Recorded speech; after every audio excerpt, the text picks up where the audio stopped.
meetings, and in the evening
Everyone, I'm incredibly happy to have Kabage, Karanja, and Stella Mutegi here with us tonight. And I would say, I'm not saying welcoming them here because they are part of our gang.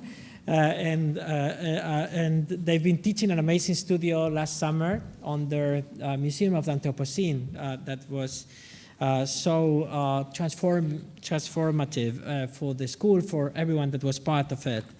In 2021, at the central space of the Central Pavilion of the Venice Biennial, Cave Bureau, their office, Kabage and Stella's office, presented their installation Obsidian Rain. 1,600 stones from Gilgil, I would say, is that the Gilgil? Okay, from Gilgil, Kenya, hanged from a timber and net structure, replicating a section of the roof of the Mbai caves, where 8,000-year-old human remains and a large number of obsidian artifacts from the later Stone Age were found. In an interview to the New York Times, Kabage would explain that they understood caves as places for deep contemplation, for the resistance fighters to consider what the African state of the future would be as spaces of congress. Cave Bureau has broadly explored caves through both research and architectural design as an opportunity to understand architectural construction as a relational practice defined by the way humans negotiate their coexistence with other forms of beings through geology. But geology, for them, is neither static nor inert.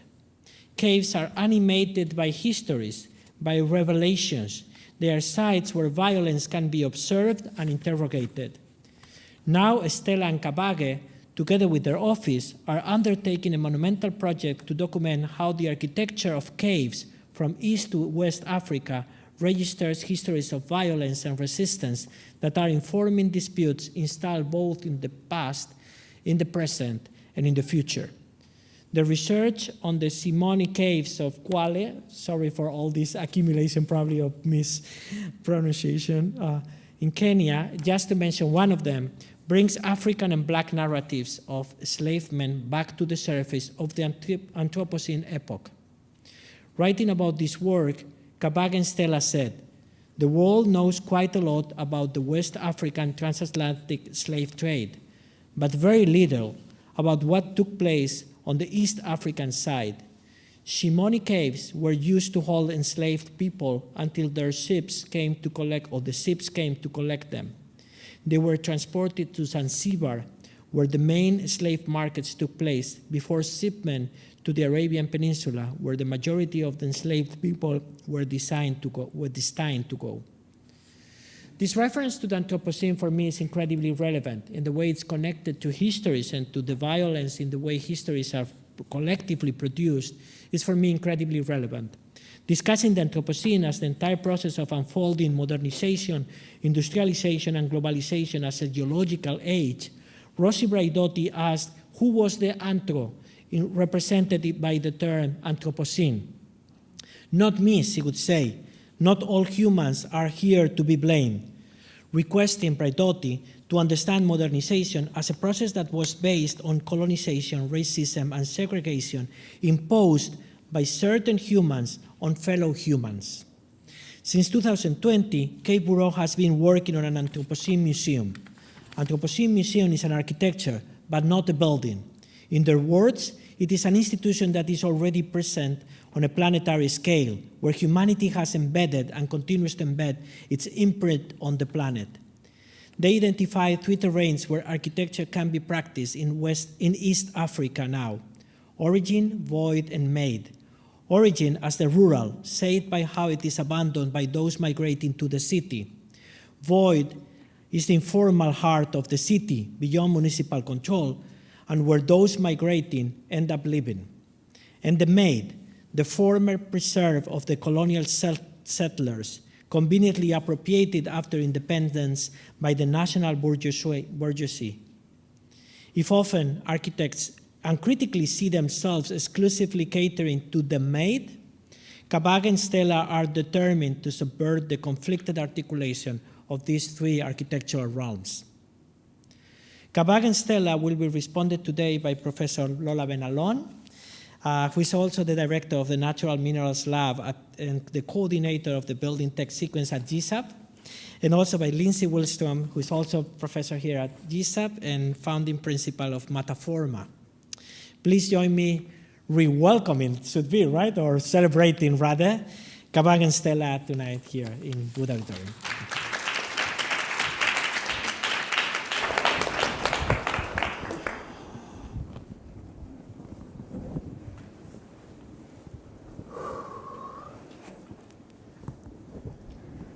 Good evening, everyone.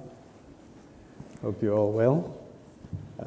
Thank you so much, Andreas, for introducing us so well. It's nice to be back.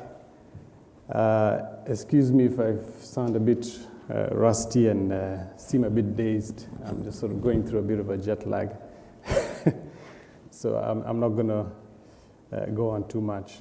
But thank you, GSAP, Columbia University, for inviting us here. It's really exciting to be back and to talk about our Anthropocene Museum in a bit of detail. I'm Kabage Karanja. And I'm Stella Mutegi. It's really good to be back here.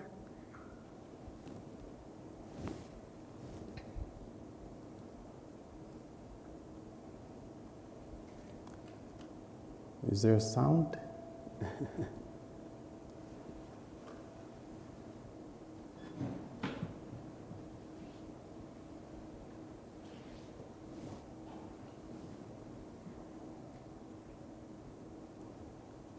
Should I try it again?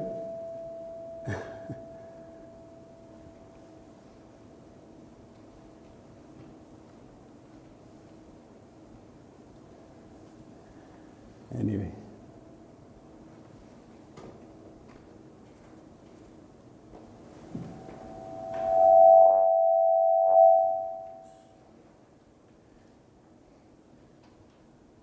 Possibly not. I think we'll just...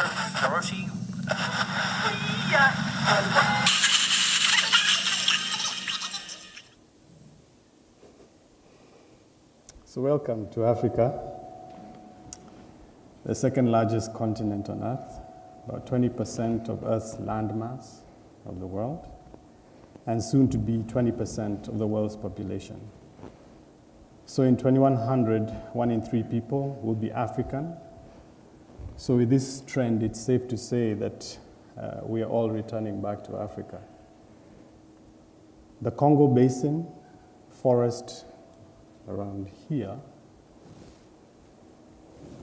absorbs about 4% of the global carbon emissions every year, offsetting more than the whole of the African continent's annual emissions. So Africa has registered the lowest per capita emissions of any world region every year since 1960. So this map we refer to quite a bit, with the equatorial line cutting through the Earth, and Kenya being positioned somewhere here. It's a map we quite like because it's without borders, shows the actual grain of the topography of Africa, the Great Rift Valley cutting through like a wound straight through the land, and it is our home. The Fabian Colonial Bureau was founded in 1940 and was the first of such groups that provided the Labour MPs with the research, networking, and publications necessary to influence the nature of British colonial rule throughout the empire. By the early 1950s, though, there was a shift in British anti-colonial organizations as the opposition began forming movements to more stridently challenge Churchill's conservative government. The African Bureau, established in 1952, represented significant departures from the original Fabian Colonial Bureau. It sought to influence the direction of colonial development policies and to expose the injustices of colonialism and bring the anachronistic form of governance to an end. That's an extract from Britain's Gulag. At Cave Bureau, we underscore this heritage, but this time from a geological and indigenous perspective, addressing the neoliberalistic permutations of colonialism that exist today. We craft strategies across rural and urban lands, confronting these forces creatively with the communities that inhabit them.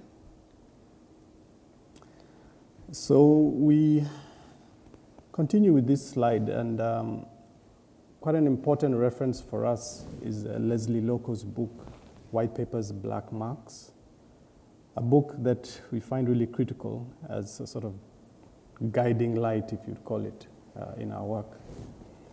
And more specifically with this quote in reference to an essay that was written by Araya Askedom from Ethiopia, where he spoke of repetition as having beinness is the consideration of the past, not as a static event, not at a chronologically fixed date, which we can bring to our own age by mere visual or formal invocation, but of searching the possibilities that would have been in the creative work of our ancestors.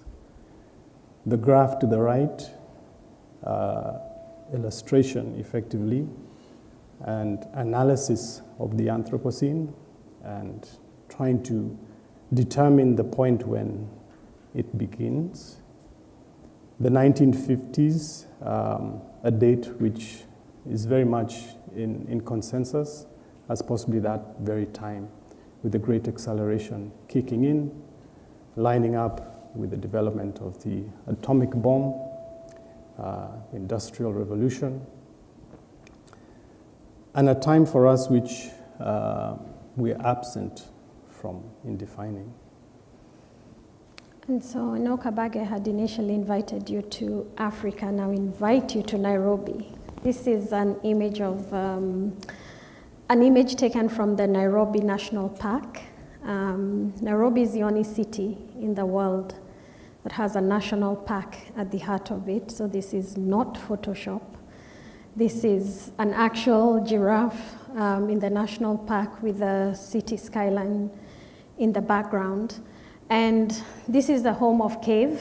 We are based in Nairobi. We're a small architectural firm that Kabage and myself run.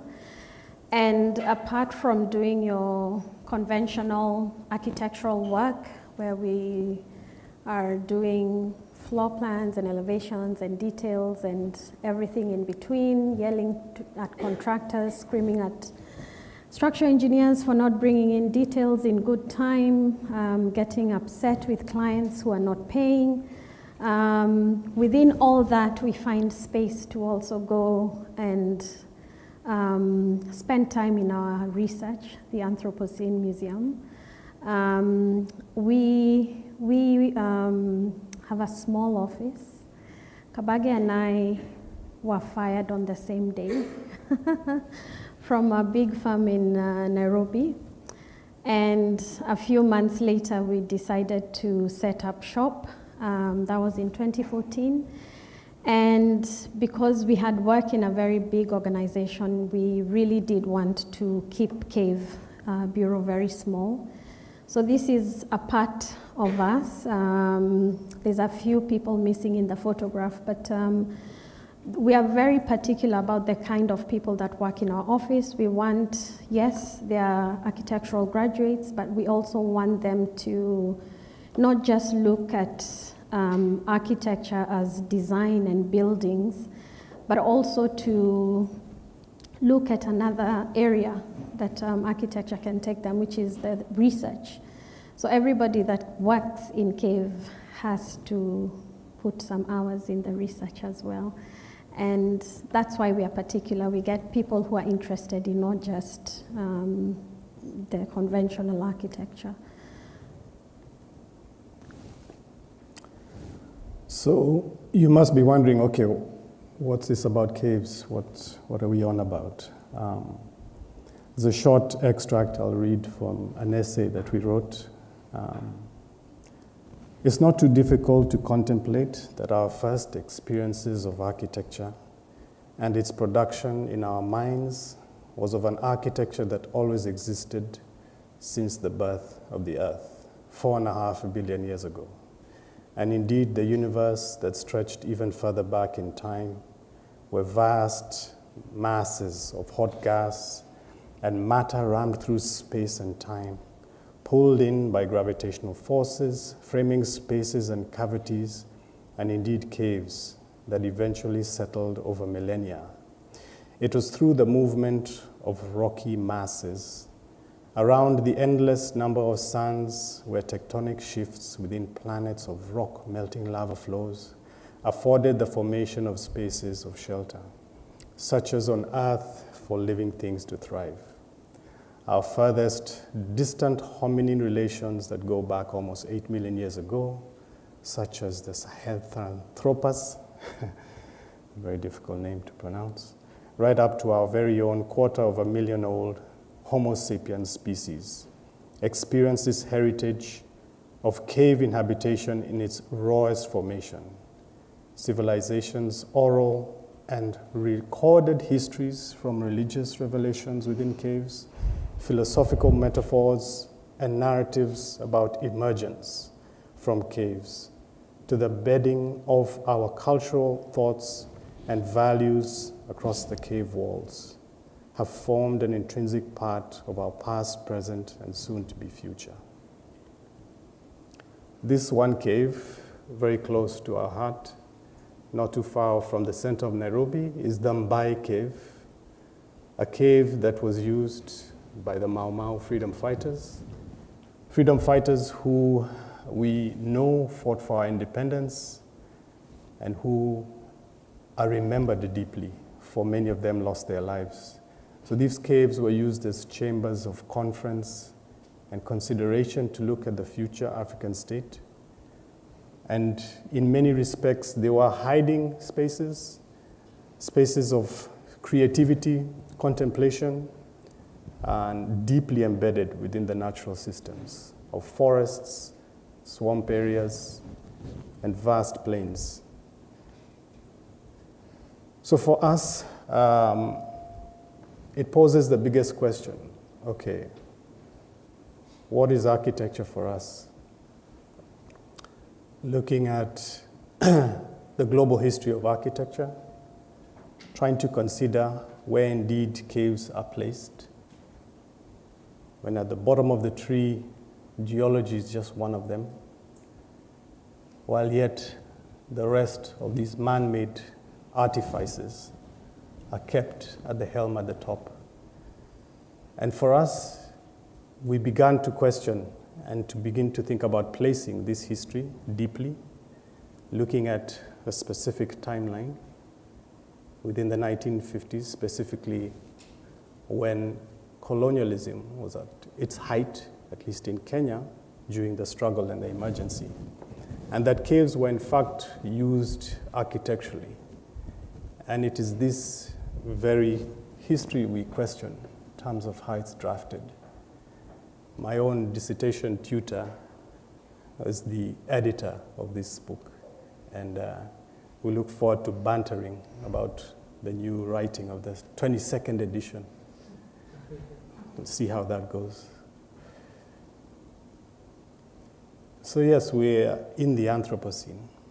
And we love this quote by Amitav Ghosh, where he says, "Let us make no mistake, the climate crisis is also a crisis of culture, and thus of the imagination. Because after all, trauma, resistance, and healing should be at its heart in considering the deep past, to consider if indeed it's the age of man.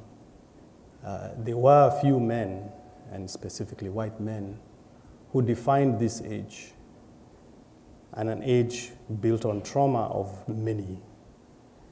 And so the resistance that we speak about of our freedom fighters that fought in caves, that inhabited these architectural vestiges, are the very heart of our museum, if you'd call it. And beginning to imagine healing as a core to it all. This chart, because it is a science of geology, to consider, yes, we are in the Holocene, but beyond the Holocene is this precipice of this new age. A complex science backed up with immense fact, with the increased global CO2 emissions triggering global warming, among other factors embedded in the biosphere, the air, the earth, the sea, and critically to the detriment of our existence on this planet. Catherine Yusuf beautifully articulates this. For the Anthropocene might seem to offer a dystopic future that laments the end of the world, but imperialism and ongoing settler colonialism have been ending worlds for as long as they have been in existence. Going back to this graph, the 1950s, the very point and moment when we confront that anthropogenic history, as our ancestors did, and begin to consider this timeline. So, beyond just looking at it as a scientific marker in geology, we have tried to piece together a number of thinkers and people who have come before us and begin to set the discourse on a new trajectory. From Frantz Fanon, Leslie Loco as mentioned, Catherine Yusuf, among many more.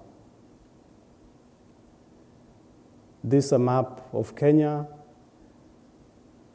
and in red is the snaking railway line, which pieced together was defined as the Lunatic Express, and its aim was principally to secure the source of the Nile, Lake Victoria. The Nile being critical at that time. But for us, within our country, not only were people in resistance to these anthropogenic pressures, we had the man-eaters of Tsavo, and the mosquitoes who would spread malaria also in that fight.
Let this land go with foreigners, leaving the Kenyan people wretched.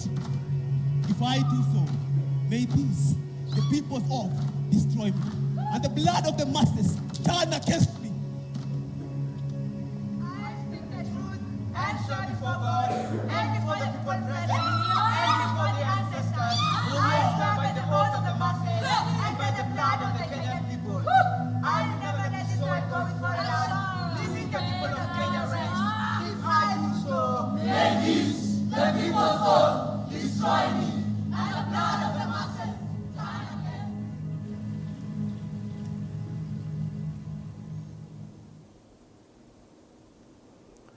That was an extract from a play by Ngugi wa Thiong'o, a very famous literary author based in Kenya. And he was exiled from Kenya after writing the script of that play. And it was just played actually this year. And so we sort of bring it back in our narratives to look at this history of the Mau Mau a history of forests and caves. And the personalities within that battle are very well known. We have this lady, Field Marshal Modhoni Wakirima, who was referred to as the weaver bird by Wathiongo,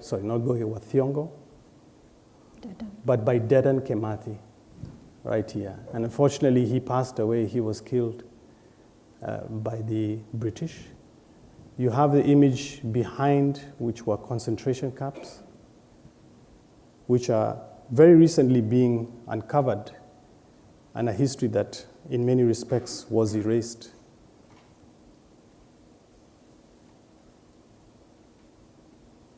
And so, for us, museums are the heart of the problem, as well as the heart of the solution. This being a map of museums in the global north, more defined than those of the south.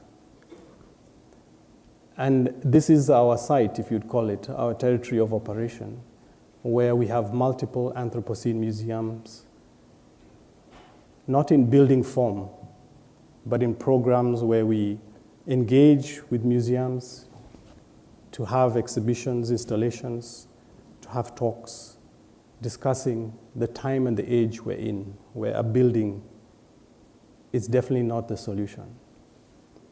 To the far right, our first Anthropocene museum location, the Suswa Mountain, a site which we hold dear, and a location which is right at the very point of the equator that we initially highlighted, right there in the middle.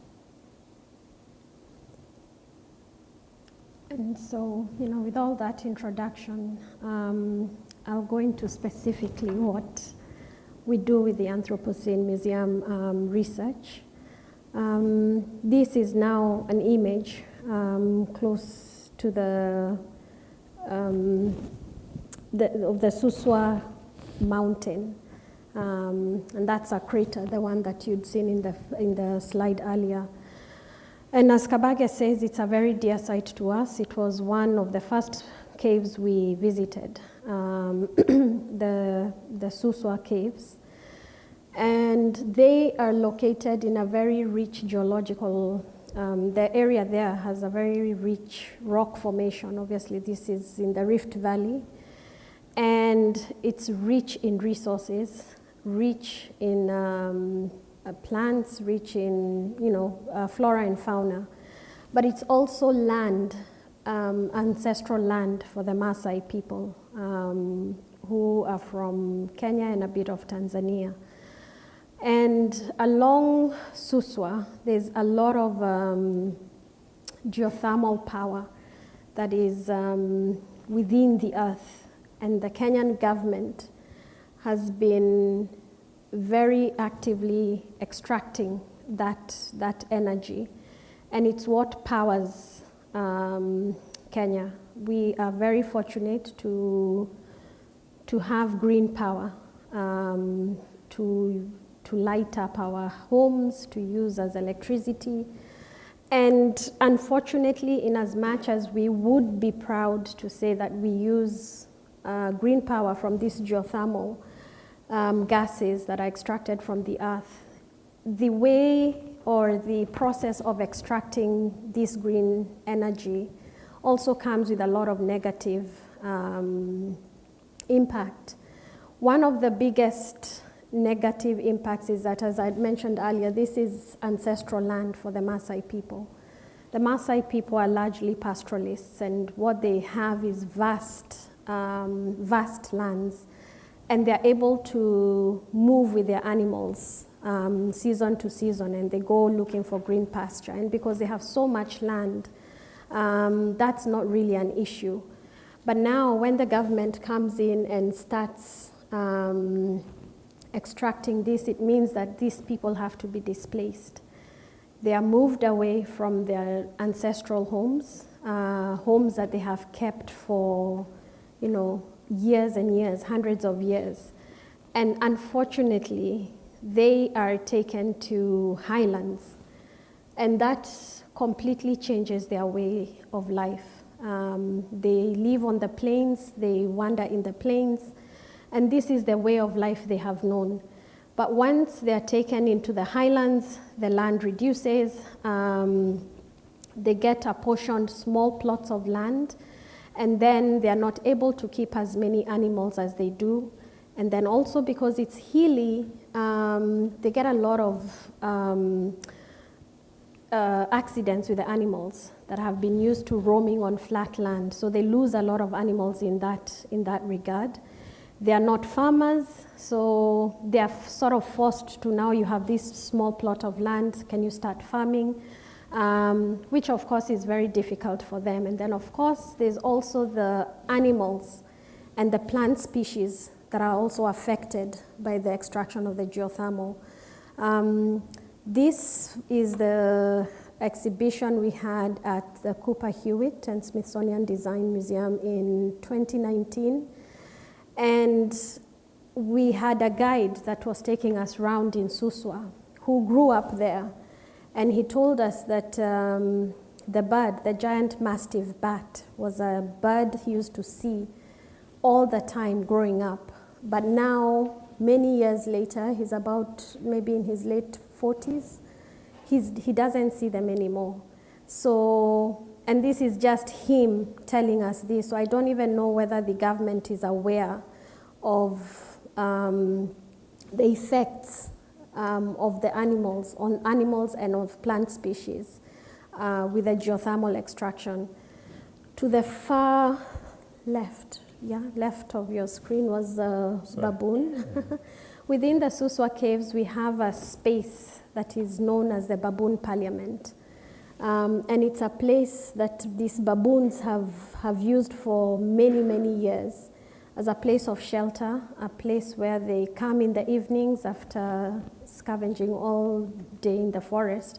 And they come back here to seek shelter away from leopards. And that's an image of the Baboon Parliament. And what was very interesting for us was how the shape and the architecture of the Baboon Parliament was so similar to Rome's Pantheon. Extremely similar in size, in the shape of the dome, the skylight in there. And it made us reflect and think about how much as architects we borrow from nature.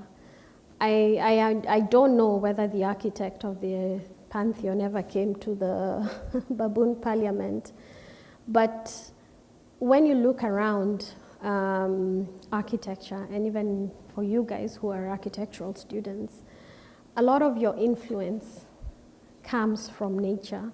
And if a lot of your influence comes from nature, then you really need to think about what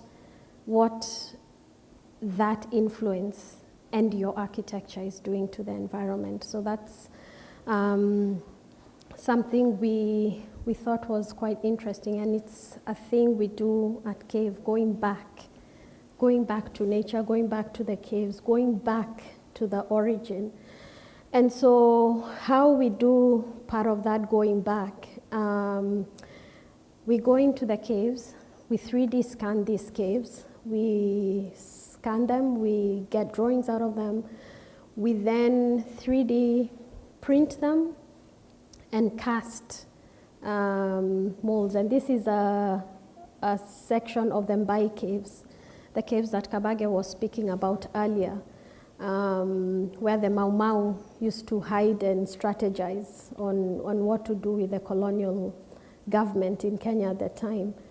And we take this and we see them as artifacts, and sort of referring back to artifacts that are stored in museums in the global north that have been taken away from Africa.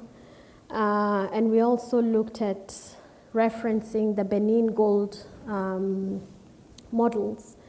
And the other thing we do while we are at the caves is talk to the people who live around these caves and talk to them about what the effects of the caves are, what the caves mean to them, what they were in the past, what they use them for now and what they see the caves for them in the future. And we do this through enactments like what you see here. We have an older lady who was a small girl during the Mau Mau struggle, and she talks about what caves were to her. So she used to smuggle food to her dad, who was deep in the forest, fighting for independence for Kenya. We have the little boy who is now living now, and it's many years, 50 plus years after independence, and what the caves are totally different for him. And then the artist who was born after independence, and what living in Kenya was for her. It's the experience of being in a place like this where it's literally another world. It's undiscovered, it still goes deeper. So my fascination is more to do with a force of nature that exists as a cave, as an unknown, and things that live here that we probably do not equate them to living things.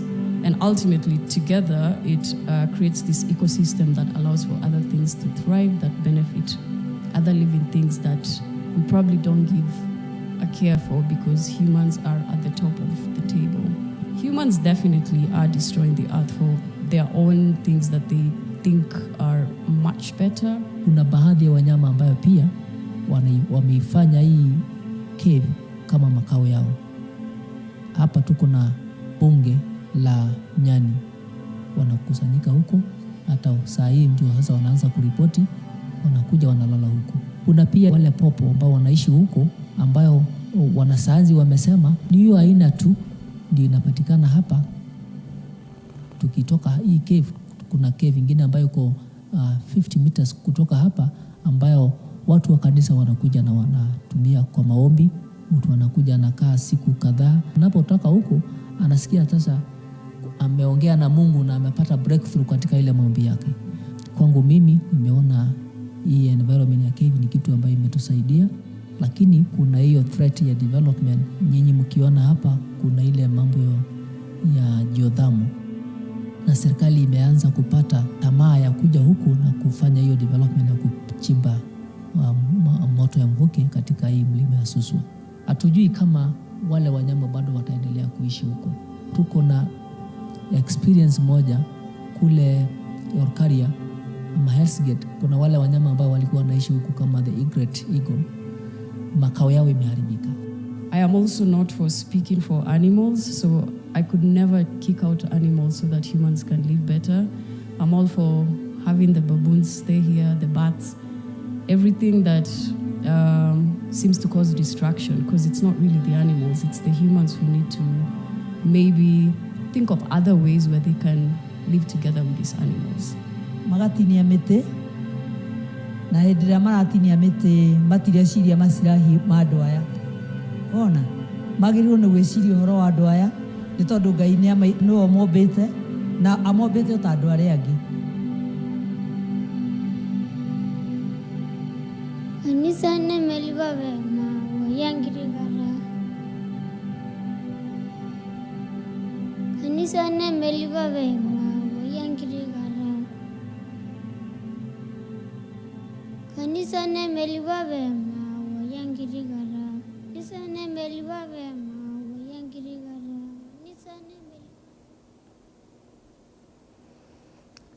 nemeliwa. This then took us to the Shimoni Caves. Shimoni Caves are off the East African coast along the Indian Ocean. And these are the caves that held, they were slave-holding caves. So slaves were picked, or people were picked from the interiors and then brought down to the coast and chained here in these caves as they waited for a ship that came along the coast, picking up people that had been captured. And then these people were then taken to Zanzibar. Zanzibar is in Tanzania.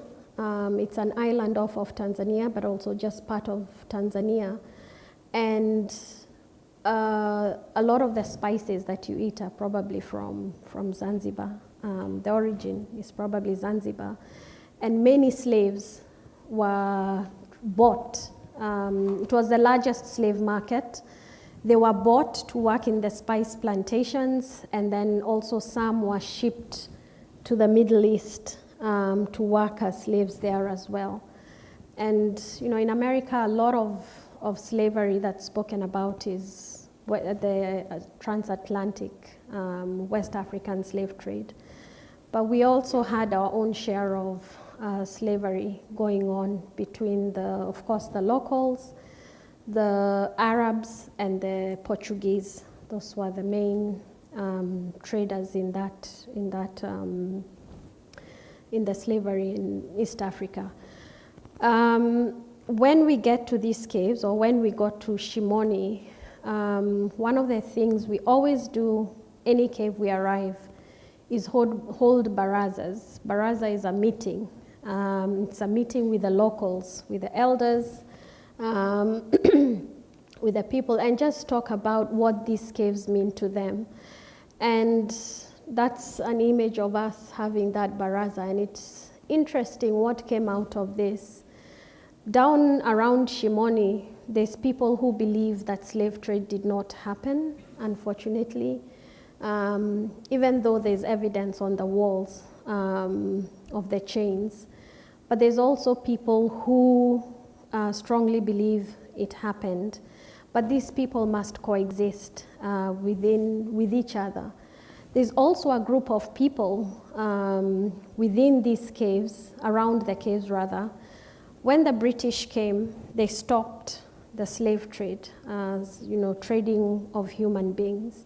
They stopped that, and when they stopped, all the people that had been held from the interior were then just released, and they were free. But these were people that were not Kenyan. There was people from Zambia, from Malawi, from Mozambique, and they had no way of going back.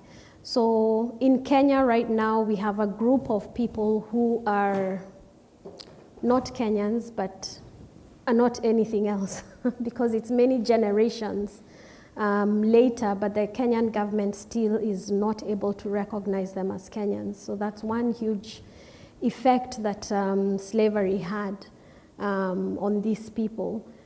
So we talk to them, then we of course go back into our architectural cells, 3D scanned the caves. And while we were talking to these guys, they actually mentioned to us about a tunnel that slaves used to escape through. And this tunnel connected the Shimoni cave to another set of caves about 4 kilometers away, called the Three Giant Sister Caves. And those who are fortunate to go through this tunnel and walk 4 kilometers found refuge and were able to escape that horrible experience. But over time, that tunnel has silted, and one of the things we really hope to do is go back and unearth that tunnel, have an archaeological dig, and we never know. We might find history of our own, what's her name, Harriet Tubman, while we do this archaeological dig. So that's something we hope to do in the future. Right now, these caves are under the National Museums of Kenya, so they are taking care of them together with the community. But it's interesting about how, when you talk to the community, you go there not knowing much about these caves, but you come out with such rich information, controversial information, information on plans of what they want to do with these caves, what they don't want to do. So we listen to all these things, and we then sit down with stakeholders we think would be interested in hearing or getting this information, and get solutions to a lot of of the problems that people living around caves face. So the Anthropocene 3.0, which we titled Obsidian Rain, we took a piece of the cave to Venice. And for us, it was like an exchange, a way to look at these spaces of resistance and congress that could be articulated in an architectural way. And just that cave, the Mbai cave, which was discussed quite a bit in terms of its history and logics. And so some of the initial images we shared with the curatorial team were like this, to say this was our site of inquiry, the geometry of the cave more than expressed, but STEAM being critical, because at the heart of it, as Stella highlighted in Anthropocene 2.0, we were looking at that troubled history of geothermal extraction, a geological act, but to the detriment of the people. So for us, resistance is very often at the heart of our discussions. Drawings that we often lasers print on leather that we took to Venice. But beyond that, this hanging cave, one of the main chambers of the Mbai cave where the Mau Mau freedom fighters would discuss and talk about that history and look at the future. And this space, the Galileo Cini Dome in the Giardini in Venice, was the site and location we were given. Quite a beautiful space, and one of the ideas was to hang the cave as though it was really light. You can't quite see it, although in a way you can. The structure, laminated veneer lumber, lifted up the cave, about 1.6 tons of them. And we basically just took the point cloud positions and placed each rock to match the cave shape. Different views beneath which we had the bronze models of the cave at 1 to 100. And from that, Anthropocene 3 led us to 4.0. And we tend to traverse the globe in a seemingly random way to look at these subjects in different ways. And this, we were invited by Dizine to think about the future of our territory, immediately being Nairobi. And one of the key things that seemed to come out was this discourse about the cow corridor. And I think when we deeply looked at that history, realizing that animal husbandry definitely dates way back beyond and before the pyramids of Egypt, as a heritage we all share, is how we came into being here. And work on cave walls depicts this reality, which we seldom consider, where after all, most of the cows, or at least those who eat cows, their meat comes from factories which chop them up. But in Kenya, it's really interesting because it's a really visceral interaction with animal husbandry. And the history of the Maasai and a lot of indigenous peoples, not only here, but around the global south and the global north, is that with the relationship with cows. And our city, in many respects, intermittently, especially during droughts, experiences the Maasai coming in to eat and get their cows eating the grass that's on road reserves. And so it's something, at least for us, was quite critical to question where we headed in that sense. And so as we do, we thought, okay, let's speak to a few community members outside Nairobi, and specifically the National Game Park. Emily Lankenua Letish and Dorcas Sasine. And they told us fantastic stories about their history, but also looking into the future and thinking about what life they've lived.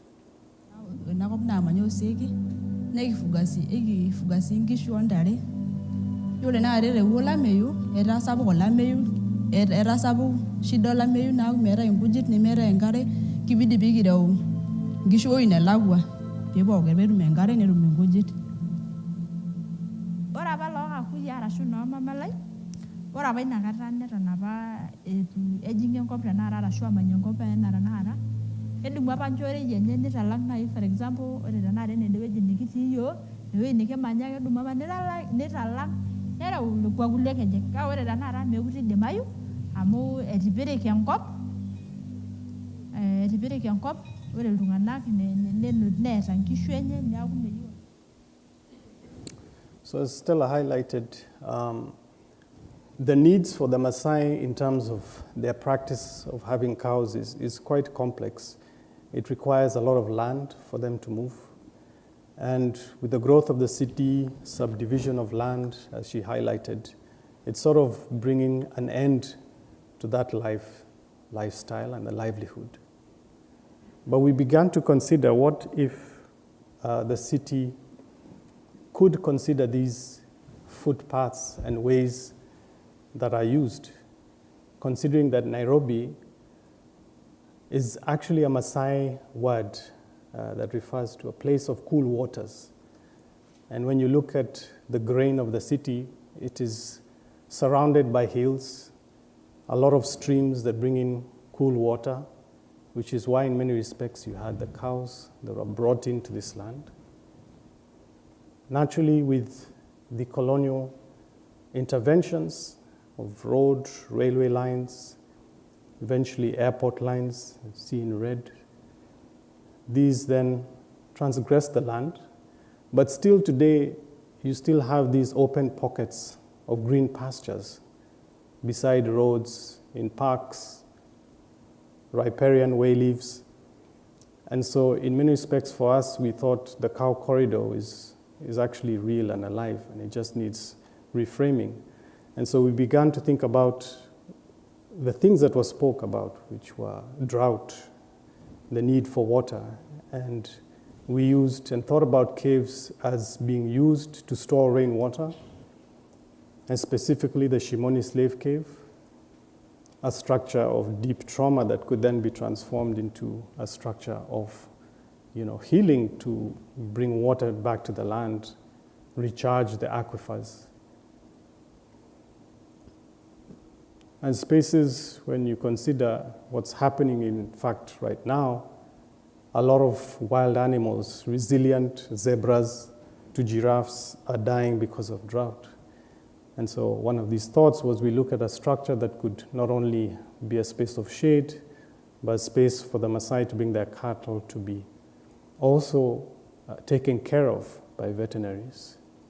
So space that's at the intersection of a domestic husbandry of animals and also wild game, which in reality, when you look at huge game parks in the country and in many parts of Africa, that interaction of the two is very common.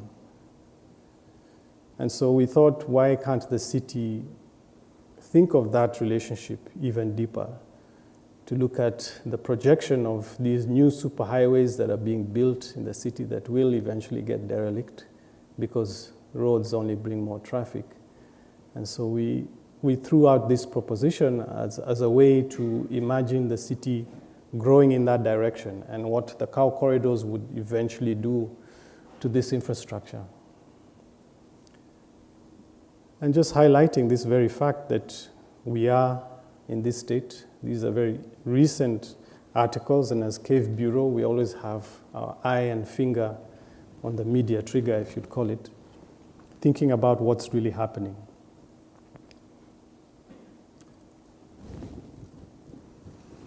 And so the Benevolent Reparations Institute is an institute that we founded, and it's an institute that would then be able to fund projects like the Cow Corridor.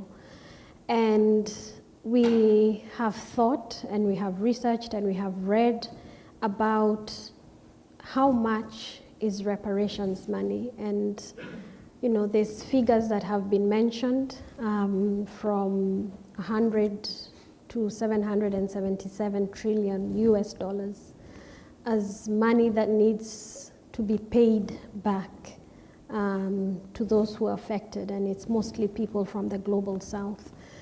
But we look at people who inspire us.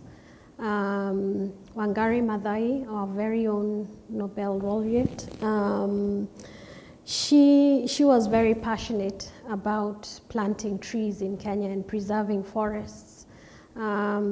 She's been beaten and jailed and all manner of things trying to protect these forests in Kenya and in the world. We look at people like Malcolm X, we look at Martin Luther King. There's so many people that inspire us.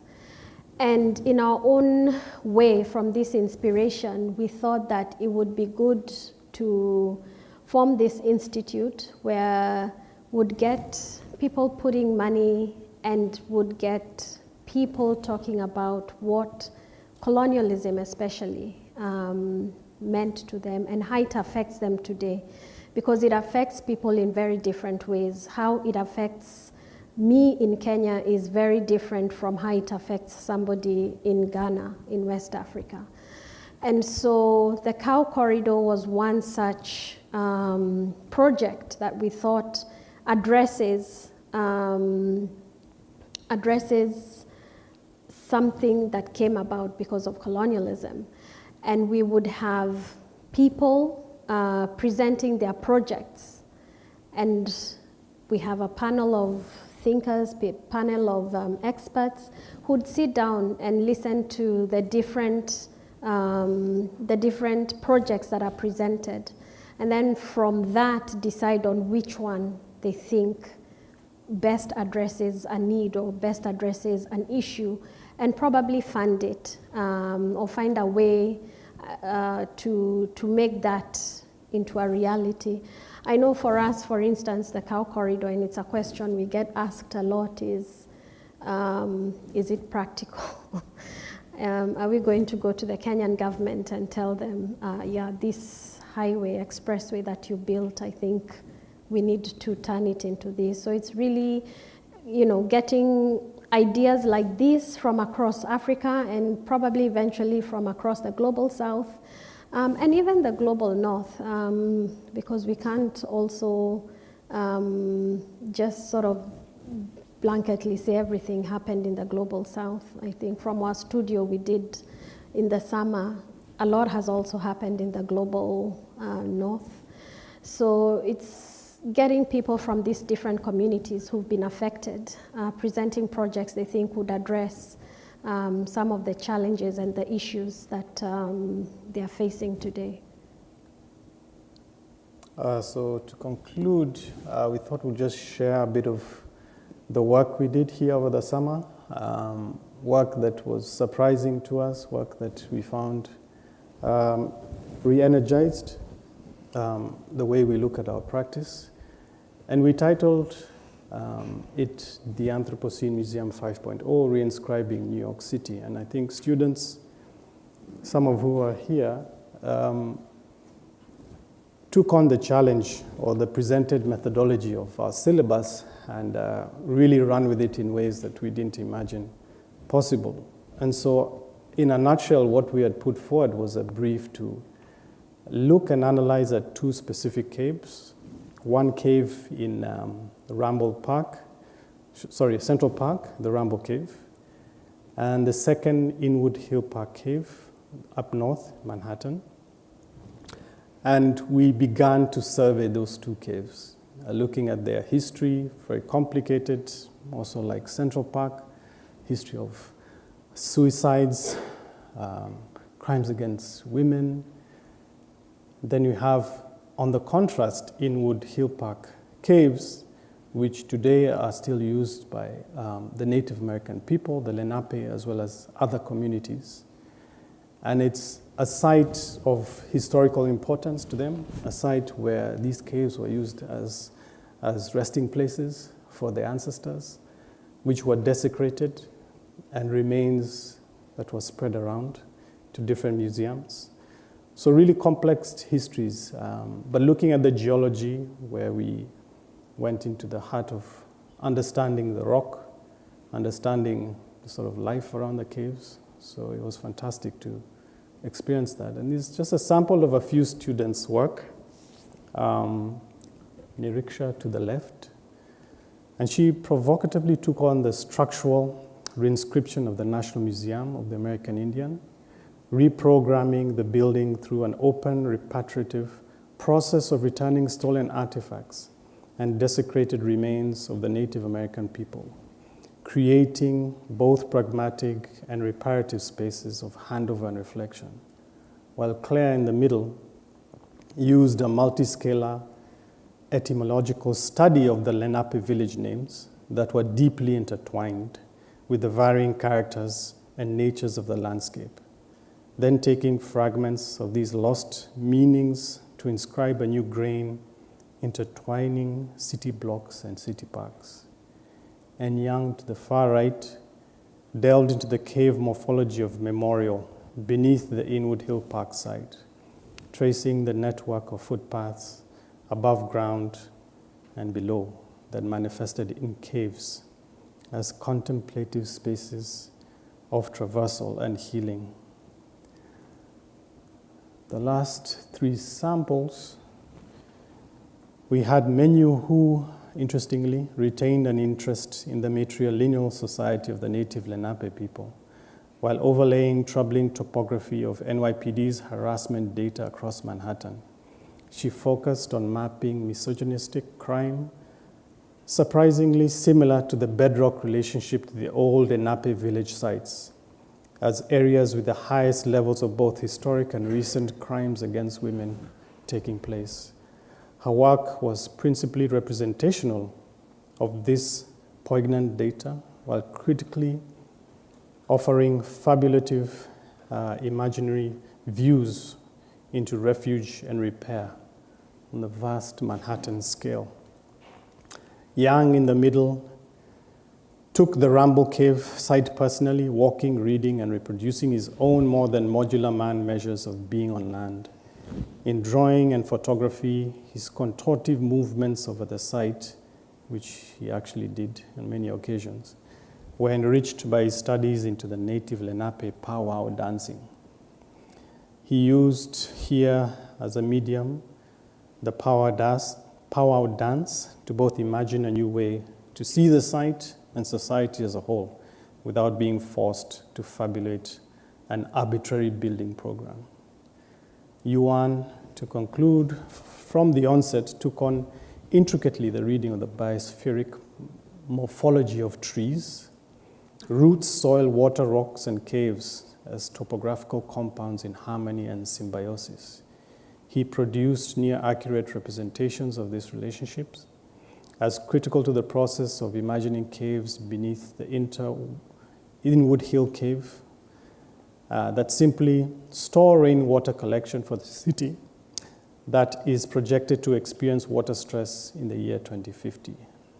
These caves would then grow over time for spaces of meaning and collection of this very needed element of water. Thank you.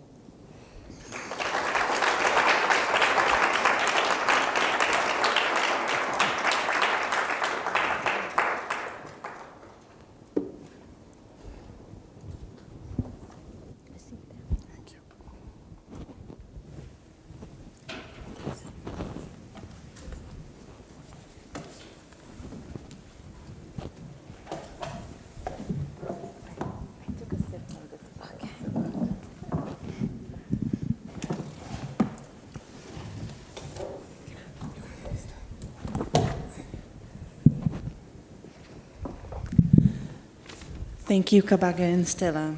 This was phenomenal. I'm so grateful to be invited to help moderate this lecture, just because natural/geological materialities are at the heart of my work, and I find them intriguing. And I want to ask, I want to first kind of maybe say a few notes about caves as the root of architecture of your work. you say that they are the infrastructure we inhabited over the past millennia, that we unconsciously transcended into our current built environment. And concrete indeed can be seen as an artificial cave or as human. Many of our materials are human-made caves or formula to create an artificial cave. So how do we learn from the time spent in caves? How do we observe caves? Is really at the heart of your work. You talk about caves as a spiritual practice, and I really see caves as spiritual, as mysterious, hidden. The lady that you interviewed said nowhere when she was asked, where does she go? Where did she go when she was, as a child, taking food? Nowhere. Are caves nowhere? They are non-commodified, right? They're non-commodified infrastructures. Can you own caves? Can you buy and sell caves? Caves are channels, right? They're channels into the belly of the earth, into the crust within the land or within a mountain. Entering a cave, it's dark, it's colder, it's damp. It's a really interesting sensation, similar maybe to being in the bottom of the ocean if you dive, right? You're in the bottom of the earth. Caves are isolated, protective, and terrifying at the same time. Being in a cave can really, as a personal experience, be very healing or freak me out. So you challenge these conventions from biased directionality of the globe, right? North, south, up, down.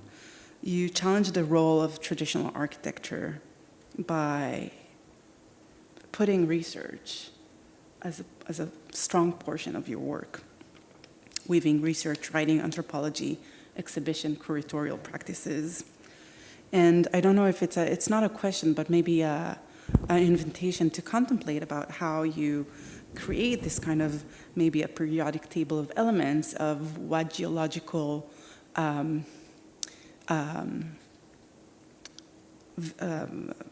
not resources, but maybe what geological aspects maybe you're looking at in AM, in the Anthropocene Museum in Tukaz.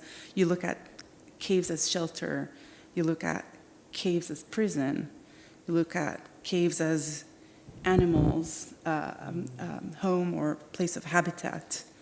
What are the different directionalities you look at these geological products from the shelter to the environment, and how do you also address or how do you reflect on the role of cave in healing trauma, its presence in the body, and challenges of, I don't want to say sustainability and privilege, but yes, the role of Anthropocene and access to resources and how they are increasingly, available, not available when they are needed. So, not exactly a question, but maybe an invitation to maybe categorize, a catalog, some of the geological cave infrastructures and roles in your 5 different projects that you've presented today.